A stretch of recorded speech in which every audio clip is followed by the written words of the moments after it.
आपके बिना ये काम दाता कोई नहीं कर सकता, या दया करियो।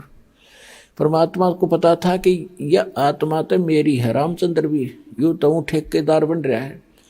अपने आत्माओं जैसे आपका कोई पुत्र या पुत्री है और कोई रोगी है आज के दिन किसी कारण से, मान ले देखो सत्संग ये ऐसा सत्संग है, इसमें सारे पॉइंटों पर हिंट देने पड़ते हैं, हर तरह के भगत होते हैं।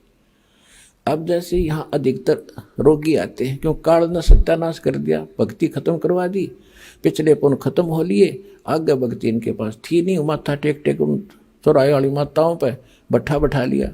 अब सब रोगी हो गए, किसी को कोई हानि है, कोई मेंटली डिस्टर्ब है, किसी को कैंसर है, किसी को हाहाकार मच रही। तो भक्ति की शक्ति बिना ये शरीर चलेगा कैसे, ये मट्टी है। तो अब जैसे यहाँ आते हैं और कति लास्ट स्टेज पर मृत्यु के निकट है, यदि सच्ची श्रद्धा से सच्चे दिल से समर्पित होकर भक्ति करेंगे तो कति ठीक करेगा, गारंटीड बात है, स्वस्थ होंगे यदि नीत भक्ति की होगी तय।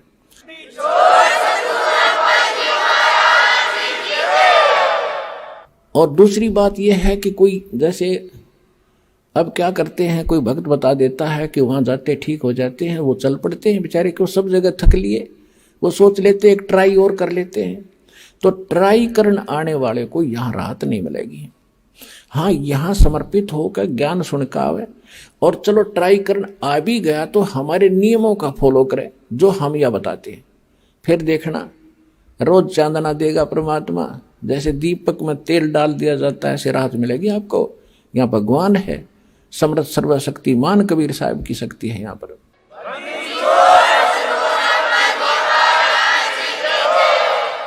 अब फिर भी किसी कारण से भी राहत ना मिल पाई, त्रुटि तो अपनी ही होगी, भगवान में तो है ही नहीं। सतगुरु के दरबार में भाई कमी कहे की ना, अनसा मौज नहीं पावता तेरी चूक चाकरी मां। इस सच्चे दरबार में कबीर भगवान की डिक्शनरी में इम्पॉसिबल वर्ड नहीं है, असंभव शब्द नहीं है इस भगवान के दरबार में। यदि कोई आप नहीं राहत प्राप्त कर रहे हो तो आपकी चाकरी में दोष है, कमी है, त्रुटि है, आपकी कोई श्रद्धा भाव और सिमरन भक्ति में कोई दिक्कत है, उसको सुचारू करो, वो अवश्य मिलेगी। अब कहने का भाव ये है कि अब जैसे किसी का बाप बीमार है, 70 साल का हो गया और नाम ले लिया उसने, दुखी गणा था, दीक्षा ले ली, राहत तो मिलती है, लेकिन फिर भी किसी कारण से त्रुटि रह जाती है, कोई नियम खंडित कर देते हैं, आदत छूटती नहीं। कालना तो यही तक नाश कर रखा है कि इनको सुख नहीं हो, दुख हो जितना हो, नाम ले जाते हैं। और बहुत से भक्त ऐसे आते हैं जी कति ठीक हो गया था और इसने बीड़ी पी ली, क्यों माड़ी रात होगी, वो बकवाद फिर भागी और फिर वही स्थिति होगी। तो भाई ऐसे व्यक्ति को यहाँ कोई स्थान नहीं है।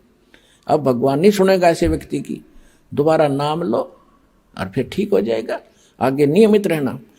इस कारण से तो कोई नाम खंडित करने से मृत्यु भी प्राप्त हो जाती है।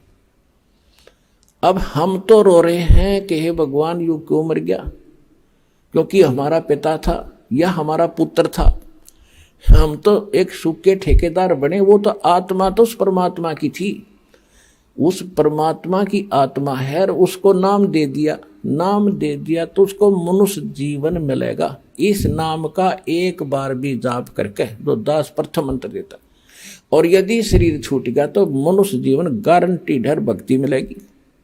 और इस अनमोल अमृत को बचा कैसे रखा था, छुपा क्यों रखा था, इसलिए रखा था कि ये जरूरत है इसकी। पहली बात तो स्वस्थ करेगा और इस सज्जन में मोक्ष करने की चेष्टा करेंगे परमात्मा। फिर भी क्योंकि घड़ा बिगड़ा हुआ काम है सारा, कोई न कोई त्रुटि हुए बिना रहती नहीं, किसी कारण से मृत्यु भी हो जाती है तो उसका तो भाग जाएंगे।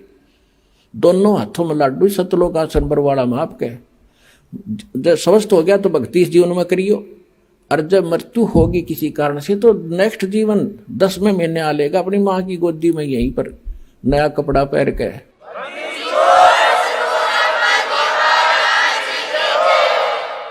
ये तो असंख्यों शरीर जाली है हमारे, ये तो एक कपड़ा बदलना है। और पुण्यात्माओं, जब आपको ज्ञान होगा ना इस बात का, जैसे आपका धोती कुर्ता पजामा फट गया और आपके बक्स में, आपकी टैची में अरकाचा दरिया है नया, तो क्या करोगे? न फेंकोगे बाहर, अरकाचा काट के तुरंत पहनोगे। तो ये जो शरीर है यो तो एक कपड़ा है, अगर ये खराब हो गया तो इस मंत्र से मोक्ष से पहले भी अगर खराब हो जाता है तो नया तैयार रखे आपका टैची में, पैर के तुरंत आ लोगे यहीं पर और बाहर हो जाओगे। इसको ज्ञान समझना, ये कोई डूम बाट के गीत नहीं, कोई रागनी बनानिया की रागनी नहीं, ये कोई फिल्मी लोगों की बनाई हुई दंत कथा स्टोरी नहीं, ये परमात्मा का दिया अध्यात्म ज्ञान है और इसको 100% सत्य है और आप भी इसको सत्य मानना। तो जो प्रसंग चल रहा था हम उसी पर आते हैं। तो इस काल ने ठेका ले रखा है, ये भी हम इसके हो गए और हैं हम सभी आत्मा परमात्मा की। तो उसने ये प्रार्थना की थी कि मेरा पुत्र जाएगा विष्णु रामचंद्र रूप में, और वहां पुल की जरूरत पड़ेगी जब रावण सीता ने ठावेगा, आप दया करियो। परमात्मा बोले कोई बात ना, क्योंकि परमात्मा ने पता था को यू ना कहे तभी मैंने जाना पड़ा, क्योंकि बच्चा तो मेरा ही है। कहीं भी कोई दुख आत्मा है तो दाता रो तो वही रहा आपके लिए। कबीर साहब कहते हैं मैं रो तू सृष्टि को, और ये सृष्टि रोए मोहे, और गरीबदास इस वियोग को समझ नहीं सकता कोई, क्योंकि गरीबदास जी को भी परमात्मा सतलोक लेकर गए थे, फिर वापस छोड़ा था। तो उनको समझा रहे हैं कि मैं इनको रो रहा हूं गरीबदास, कि तुम मेरे बच्चे हो, मेरी भक्ति करो, तुम्हें यहां भी सुख दूंगा और सतलोक ले चलूंगा जहां तुम सदा सुखी रहोगे, मृत्यु नहीं होगी तुम्हारी। और ये मुझे खोद रहे हैं भगवान है संकट मोचन, संकट मोचन है। बता हनुमान जी ने संकट मोचन मान्या करते हम होते, ये भगत का था बोला, तो उसके पास तो कोई विभाग भी ना था, उसने पूजा करते ये ब्रह्मा विष्णु महेश, चलो एक ही विभाग के मंत्री तो हैं। तो हनुमान तो एक भगत था, और भगत की एक भगत भक्ति करे, उससे कुछ मांग गए, एक कलरक से और दूसरा कलरक को याचना करे कि मैंने तू मुझे तो वो बना दे प्रेसिडेंट। वो कैसे बना देगा? तो कहने का भाव ये है कि हम भक्ति गलत कर रहे थे, तो परमात्मा ने को मालूम था कि ये दुखी होंगे तो या तो दुख तो मुझे ही होगा।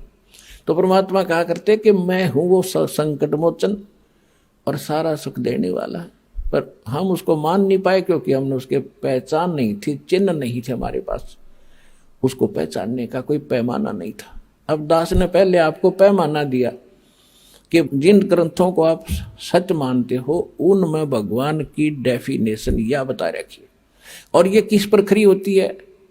ये उस पर खरी होती है जो काशी में धानक रूप में रहा करता कबीर जुलाहा, वो सर्वशक्तिमान है, सारी सृष्टि का रचनहार है, वो आपका और हमारा पिता है, वो हमें मोक्ष देगा, सुख देगा।